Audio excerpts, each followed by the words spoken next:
Hello from me, Vitan. This video is specifically to instruct you how to use the AutoCart functionality of AutoOrder Hero software. Once you have uploaded your product CSV file and you have ASIN number of the products that you want to add in your cart, this works for Amazon supplier because for Walmart the product number would be different. Here you have an empty shopping cart. If you want to delete the products from the cart, you can use the empty cart button of the plugin.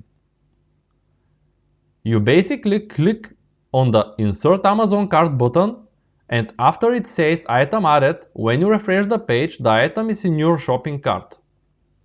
That's all it's doing, really. Let's try with more items. Let's refresh the page.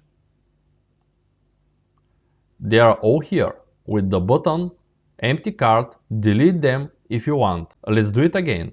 Refresh the page and the item is in your shopping cart again. Thanks for watching.